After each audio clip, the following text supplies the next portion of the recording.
We are learning C language and आज का हमारा टॉपिक है सी प्रोग्रामिंग में। आज का हमारा टॉपिक है कंट्रोल फ्लो स्टेटमेंट का टाइप नंबर 3 जंपिंग स्टेटमेंट। इससे पहले हमने conditional statement if else ladder ये कवर किया था और looping statement for loop, while loop, do while loop हमने कवर कर लिया है। आज के वीडियो में जंपिंग स्टेटमेंट में हम लोग देखेंगे ये क्या होता है, इसका यूज़ क्या है, कितने टाइप्स का होता है। ठीक है। Jump statements are use to transfer the control of the program to the specific statement.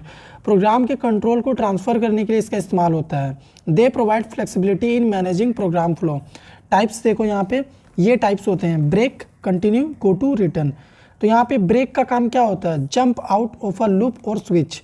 हम लोग ब्रेक जहाँ भी यूज़ करते हैं ना, ये हमें वहाँ से जंप करवा देता है। जैसे अगर मान लो फॉर लूप की कंडीशन लगी हुई है 1 से 5 तक, लेकिन यहाँ पे हमने एक और कंडीशन उस लूप के अंदर सेट कर दिया कि जब i का वैल्यू 3 होगा तो ये लूप एग्जीक्यूट करना बंद कर दे, हम इस लूप से बाहर चले जाएं। ठीक है, exit the loop when i = 3। Real life example देखो, अगर मान लो आप चॉकलेट्स का डब्बा रखा हुआ, आप उस डब्बे में चॉकलेट्स फाइंड कर रहे हैं। ठीक है, लेकिन आपको मैंने कंडीशन दे दिया कि जैसे ही कच्चा मैंगो नाम का चॉकलेट आपको मिल जाए, आपको ये जो आप चॉकलेट फाइंड कर रहे थे, चेक कर रहे थे, वो बंद कर देना है। सेम वही होता है हमारा ब्रेक में। ब्रेक भी वही करता है कि जब कोई भी कंडीशन मैच हो गई है और वहाँ पे ब्रेक स्टेटमेंट आ गया है तो वहीं पे वो काम स्टॉप कर दो। ठीक है, तो चलो एक प्रोग्राम बनाते हैं जिसमें आपका ये सारा डाउट क्लियर होगा। ऑल राइट, तो प्रैक्टिकल सेशन के लिए हम अपने कंप्यूटर स्क्रीन पर आ चुके हैं। तो सबसे पहले आपको क्या करना है, आपको अपना ये सी प्रोग्रामिंग वाला फोल्डर ड्रैग एंड ड्रॉप करके VS कोड में ओपन कर लेना है इस तरीके से। फिर आपको इस फाइल वाले आइकन पे क्लिक करना है और एक फ़ाइल बनाना है jump.c नाम से। तो यहाँ पे हमारा फाइल बना हुआ है और ये सी का सिंटैक्स लिखा हुआ है। अब हम क्या करेंगे, हमारा ब्रेक स्टेटमेंट को प्रैक्टिकली यहाँ पे इम्प्लीमेंट करेंगे जो अभी हमने आपको बताया। ठीक है, तो सिनारियो आप समझ लो कि सिनारियो क्या है। आपके क्लासरूम में लेट सपोज टोटल स्टूडेंट कितने हैं, आपके क्लासरूम में टोटल 30 स्टूडेंट हैं। ठीक है, और उन 30 स्टूडेंट्स में आपका रोल नंबर क्या है? आपका रोल नंबर है मान के चलो 18। ओके, अब यहाँ पे सिनारियो क्या है,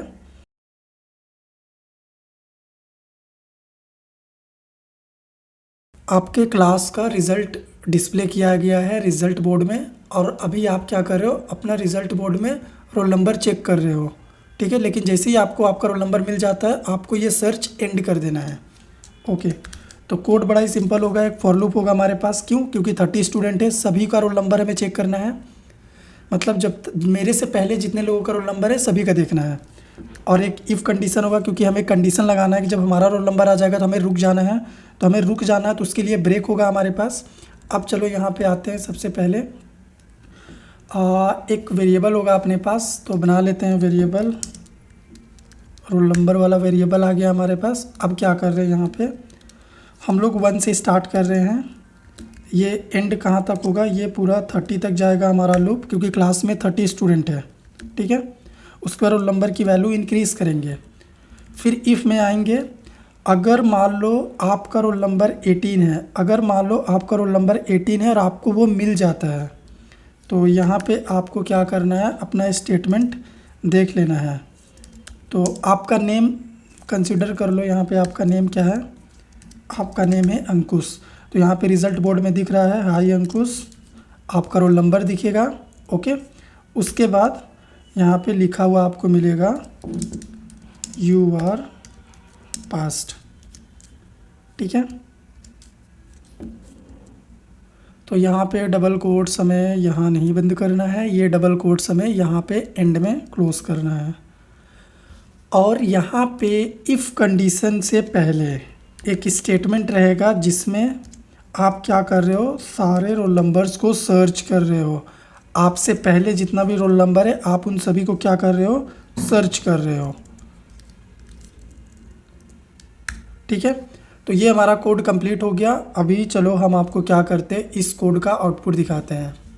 तो आउटपुट स्क्रीन को बड़ी स्क्रीन में रखते हैं।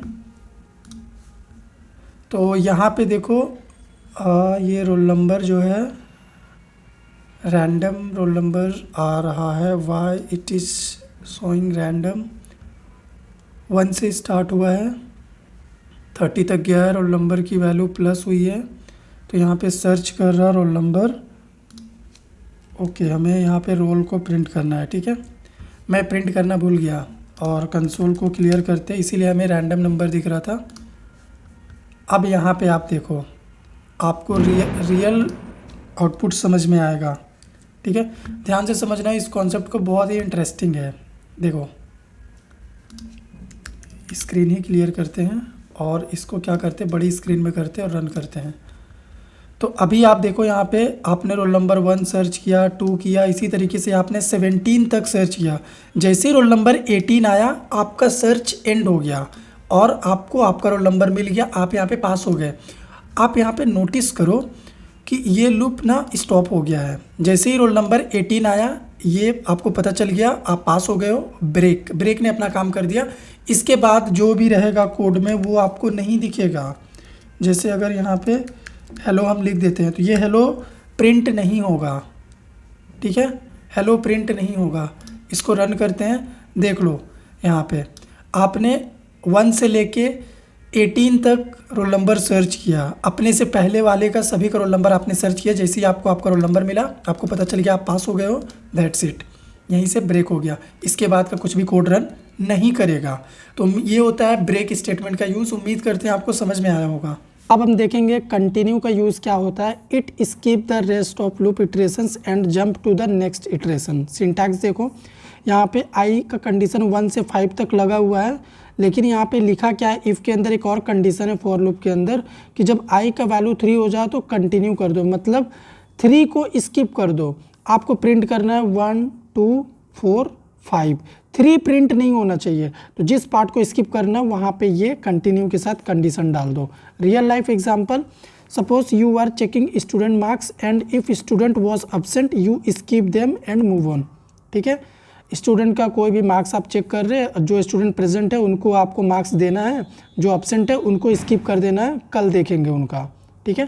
तो ये होता है सिंपल सा कंटिन्यू का यूज़। अब चलो हमें क्या करते हैं, रियल लाइफ प्रोग्राम बनाते हैं। ओके, तो अभी आप सबसे पहले सिनारियो समझ लो कि क्लास में अभी भी टोटल 30 स्टूडेंट है और आपके फ्रेंड का रोल नंबर क्या है, आपके फ्रेंड का रोल नंबर है 21, ठीक है। 30 स्टूडेंट है आपके क्लास में, अटेंडेंस हो रहा है। आपका फ्रेंड का रोल नंबर 21 है, वो एब्सेंट है। तो वो एब्सेंट है तो उसका रोल नंबर स्किप हो जाएगा और बाकी का जो भी स्टूडेंट है प्रेजेंट है उनका अटेंडेंस होगा। सिर्फ इसका अटेंडेंस नहीं बनेगा क्योंकि ये एब्सेंट है, 21 का अटेंडेंस नहीं बनना चाहिए। तो ये तो सेम रहेगा, इसमें कोई भी चेंजेस नहीं आएगा। अब यहाँ पे सिंपल सा हमारा कंडीशन ये रहेगा कि इसको हम लोग क्या करेंगे, इसको रिमूव कर देंगे। यहाँ पे रोल नंबर 21 एब्सेंट है, तो जो भी इंसान एब्सेंट है उसके लिए यहाँ पे हम लोग एक स्टेटमेंट पास कर देंगे, रोल नंबर 21 इज़ एब्सेंट, ठीक है। तो ये हो गया हमारा स्टेटमेंट। स्लैशन लगा देते हैं हम यहाँ पे, और बाकी जितने भी स्टूडेंट है वो सभी का अटेंडेंस होना चाहिए। तो यहाँ पे क्या करेंगे, प्रिंटफ में एक मैसेज पास कर देंगे, roll number %d is present. जो लोग प्रेजेंट हैं क्लास में उनका अटेंडेंस हो जाएगा और जो एब्सेंट है उसका नहीं होगा। तो यहाँ पे हमें क्या करना पड़ेगा, कंटिन्यू यूज़ करना है, ठीक है। तो अभी चलो हम क्या करते हैं, इस प्रोग्राम को रन करते हैं। आउटपुट स्क्रीन को बड़ी कर देते हैं हम। तो जैसे ही हमने प्रोग्राम को रन करा, यहाँ पे हमें रोल नंबर प्रिंट करना है, ठीक है।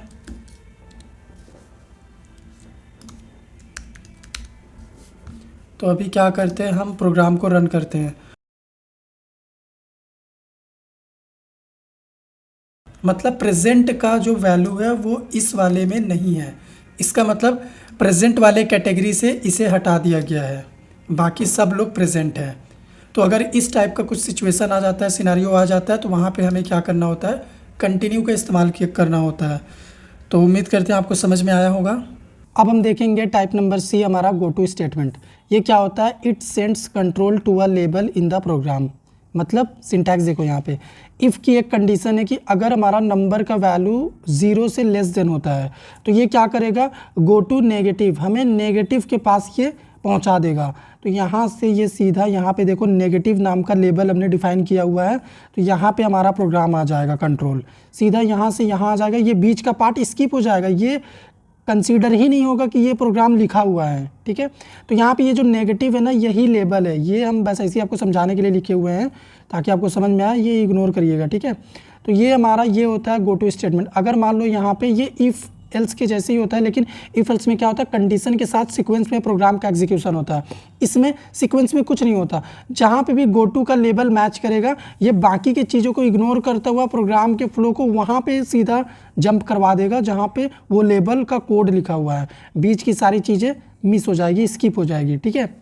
नोट में देखो, it should be use carefully because it can make code hard to read, क्योंकि आपने स्टार्टिंग में ही गो टू का लेबल लगा दिया और बाकी आपका कोड सारा प्रोजेक्ट का यहाँ पे लिखा हुआ है, और ये कंडीशन सेटिस्फाई होते ही ये नीचे कहीं बहुत ही बॉटम में ये कोड लिखा हुआ, ये रन कर जाएगा। आउटपुट देख के आप डर जाओगे कि ये कहाँ से आ गया, जबकि ये आएगा, ठीक है। तो चलो एक सिंपल सा प्रोग्राम लिखते हैं जिसमें आपका ये डाउट क्लियर होगा। गो टू स्टेटमेंट के लिए हमारा सिनारियो क्या है कि आप मूवी देख रहे हो, ठीक है। आप मूवी देख रहे हो, सडनली आपको क्या हुआ, मम्मी ने बुलाया, ओके। अब आप क्या कर रहे हो, आप जा रहे हो मम्मी के पास, मम्मी किचन में है, मम्मी ने आपको कुछ काम बताया, आपने मम्मी का काम किया, उसके बाद after work you come back and continue the movie. ये सिनारियो है, ठीक है, कि आप पहले से मूवी देख रहे थे, फिर बीच में मम्मी ने आपको इंटरप्ट कर दिया, मम्मी किचन से आवाज़ लगाई, आप मम्मी के पास चले गए, मूवी आपका पॉज हो गया, वहाँ पे रुक गया, आप सीधा किचन में चले गए, ठीक है, जंप कर गए। उसके बाद काम ख़त्म करके मम्मी का आप वापस आ रहे हो मूवी देखने। तो गो टू स्टेटमेंट का रियल यूज़ यही होता है। सबसे पहले हमारे पास एक प्रिंटफ रहेगा, तो प्रिंटफ में हम क्या बोल देते हैं, वॉचिंग मूवी, ठीक है, मूवी देख रहे हैं हम। उसके बाद मम्मी ने क्या किया, हमें बुलाया किचन से, तो हमने क्या किया, एक लेबल यहाँ पे डिफाइन कर दिया किचन नाम का, और इस लेबल के अंदर हमारे पास एक स्टेटमेंट है, ठीक है। तो यहाँ पे आप बोल सकते हो दिस विल स्किप पार्ट, ठीक है, ये पार्ट स्किप हो जाएगा। उसके बाद जैसे ही आपने अपना काम ख़त्म किया, आप वापस आए, अब आप यहाँ पे क्या कर रहे हो, सबसे पहले तो हमने जो किचन का लेवल बनाया था, हमें क्या करना पड़ेगा, उस लेवल पे एक स्टेटमेंट देना पड़ेगा, ओके। तो ये हमारा हो जाएगा लेबल, यहाँ पे हमें सेमी कोलन देना है, बस डिफाइन कर देना है लेबल, ओके, और इसके अंदर ये स्टेटमेंट रहेगा। अब यहाँ पे क्या कर रहे हैं, मम्मी किस लिए बुलाई थी, यहाँ पे आपको बोला जाएगा, ठीक है। तो यहाँ पे मॉम कॉल्ड, और मॉम का जो भी वर्क था आपने कर दिया। अब आप क्या कर रहे हो, going back to watch movie, ठीक है, ये काम अभी आप कर रहे हो। तो स्लैशन यहाँ भी लगा देते हैं, स्लैशन यहाँ भी लगा देते हैं, ठीक है। अभी चलो हम क्या करते हैं, इस प्रोग्राम को रन करते हैं। तो यहाँ पे हमें एक एरर मिल रहा है, ऑल राइट। तो ये एरर इसलिए है क्योंकि ये स्टेटमेंट हमें अंदर लिखना है, ठीक है, और यहाँ सेमी कोलन रहेगा। तो इस प्रोग्राम को रन कर रहे हैं और आपको हम आउटपुट दिखा रहे हैं, ओके। तो यहाँ पे देखो, आप मूवी देख रहे थे, मम्मी ने आपको बुला लिया, मम्मी का काम आपने कर दिया, उसके बाद आप वापस मूवी देखने जा रहे हो, लेकिन ये जो बीच का पार्ट है ये स्किप हो गया। मतलब आप कुछ कर रहे थे, अचानक से आपको इंटरप्ट किया गया, तो आप यहाँ से जंप करके यहाँ पे आ गए, ठीक है। तो ये होता है हमारा गो टू स्टेटमेंट। अगर आपको कुछ भी पार्ट स्किप करना है प्रोग्रामिंग में, तो आप जस्ट उसको एक गो टू लेबल में डिफाइन कर दो, जो भी पार्ट स्किप करना है वो यहाँ पे रहेगा, वो कोड रन नहीं करेगा। अब हम देखेंगे टाइप नंबर डी, हमारा रिटर्न का क्या काम होता है। When a function finishes its job it returns control to the place it was called from, ठीक है। मतलब सिंटैक्स देखो, यहाँ पे सबसे पहले मेन फंक्शन है, मेन फंक्शन से क्या होता है, प्रोग्राम का एग्जीक्यूशन का स्टार्ट होता है। तो मेन फंक्शन में ही हमने यहाँ पे ऐड नाम का एक फंक्शन बनाया हुआ, जिसको हमने किया हुआ है यहाँ पे कॉल। तो ये फंक्शन कॉल हुआ, दो वैल्यू यहाँ से पास करें 5 और 10, तो ये दो वैल्यू सबसे पहले यहाँ पे आएगा, 5 ए के पास आएगा, 10 हमारा बी के पास आएगा। तो यहाँ पे क्या करें, ए प्लस बी कर रहे यानी 15 हो गया और इसको रिटर्न कर रहे, तो ये वैल्यू वहीं पे रिटर्न होगा जहाँ से इसको कॉल किया गया था। तो वापस 15 यहाँ पे आ चुका है ऐड के पास और ये 15 रिजल्ट वेरिएबल में स्टोर हो चुका है। इसको प्रिंट करेंगे तो 15 हमें रिजल्ट में दिख जाएगा। तो देखो फंक्शन ऐड के अंदर लॉजिक क्या लिखा हुआ था, ऐड का लॉजिक लिखा हुआ था और वो वैल्यू ही हम रिटर्न कर रहे हैं। तो रिटर्न का काम यही होता है कि जहाँ से भी कॉल किया गया फंक्शन को वहीं पे वैल्यू रिटर्न करके पहुँचा दो। ठीक है, तो चलो एक सिंपल सा प्रोग्राम बनाते हैं जिसमें सारा डाउट आपका क्लियर होगा। ओके, तो अब हम लोग क्या करेंगे, हमारा रिटर्न स्टेटमेंट को हम लोग कवर करेंगे। तो उसके लिए सिनारियो हम आपको बता देते हैं। सिनारियो क्या रहेगा हमारे पास, ATM चेक्स योर पिन। ठीक है, जब भी हम ATM में मनी विड्रॉ करने जाते हैं वो हमारा पिन चेक करता है। ठीक है, if pin is wrong return immediately without any more steps। ठीक है, ये हमारा सिंपल सा क्या है, कंडीशन है। ओके, तो अब चलो इसी के ऊपर हम लोग अपना कोड डिज़ाइन करते हैं। तो हमारे पास एक फंक्शन है जो कि क्या कर रहा है, पिन चेक करेगा। तो ये हो गया हमारा फंक्शन। तो हम क्या करेंगे, इसके पैरामीटर में पिन को रिसीव करेंगे और यहाँ पे एक कंडीशन लगा देंगे। कंडीशन क्या रहेगा कि हमारा जो पिन है अगर वो नॉट इक्वल होता है हमारे इस वाले पिन के, इसका मतलब आपने रॉन्ग पिन दिया है। तो प्रिंटफ में क्या करेंगे, हम प्रिंटफ में यहाँ पे मैसेज दे देंगे इनकरेक्ट पिन। ठीक है, ये हमारा मैसेज रहेगा और मैसेज के बाद हम लोग क्या करेंगे, यहाँ से रिटर्न कर देंगे कि आप यहीं से रिटर्न हो जाओ, इसके आगे आपको कुछ भी नहीं करना है। ठीक है, इवन अगर इसके आगे मैं एक कोड कर दूँ यहाँ पे प्रिंटफ में, यहाँ पे बोल देता हूँ मैं पिन इज़ करेक्ट। ठीक है, तो यहाँ पे भी रिटर्न कर देते हैं। अगर पिन इनकरेक्ट हुआ तो 0 रिटर्न कर दो और यहीं से वापस चले जाओ। अगर पिन सही हुआ तो पिन इज़ करेक्ट बोलो और यहाँ पे 1 रिटर्न करो। ओके, आते हैं मेन फंक्शन है। मेन फंक्शन में हमें करना क्या पड़ेगा, हमारा जो फंक्शन है उसको कॉल करना पड़ेगा और यहाँ से लेट सपोज मैंने पिन पास कर दिया ये। ठीक, तो अभी यहाँ से हम ये पिन पास कर रहे, तो ये पिन नॉट इक्वल है, नॉट इक्वल है, इनकरेक्ट पिन बोलेगा और यहीं से रिटर्न हो जाना चाहिए। ये स्टेटमेंट रन नहीं करना चाहिए। चलो चेक करते हैं। तो यहाँ पे देखो इनकरेक्ट पिन बोला जा रहा है, इसका मतलब ये हुआ कि यहीं से हमने एग्ज़िट करवा दिया कि अब इसके आगे आपको कुछ भी रन नहीं करना है। अगर यहाँ पे हम करेक्ट पिन दे देते हैं, 1 2 3 4 कर दिया मैंने।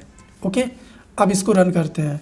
तो यहाँ पे बोल रहा पिन इज़ करेक्ट। इस बार क्या हुआ, यहाँ पे चेक किया पिन जो है वो नॉट इक्वल नहीं है, वो इक्वल है, इसका मतलब इनकरेक्ट बोल रहा है। तो यहाँ पे पिन करेक्ट है, तो यहाँ पे हमें बता रहा पिन इज़ करेक्ट। ठीक है, आप इस कंडीशन को अपने अकॉर्डिंग बोल सकते हो। आप यहाँ पर अगर आपको कन्फ्यूज़न हो रहा है तो आप यहाँ पे इक्वल कर दो और इसको कर दो करेक्ट पिन और यहाँ पे कर दो इनकरेक्ट पिन। अब आपको समझ में आएगा अच्छे से। ठीक है, तो अभी आपके हिसाब से क्या बोलना चाहिए, अभी बोलना चाहिए करेक्ट पिन। ठीक है, यहाँ पे हमें एक एरर आया है, why error is coming. Okay, यहाँ पे देखो करेक्ट पिन बोला जा रहा है। ठीक है, तो ये होता है रिटर्न का यूज़। रिटर्न जहाँ पे भी मिल जाएगा वहीं से क्या करेगा, फंक्शन का कॉल स्टॉप कर देगा, उसके आगे का कुछ भी रन नहीं करता है ये। ओके।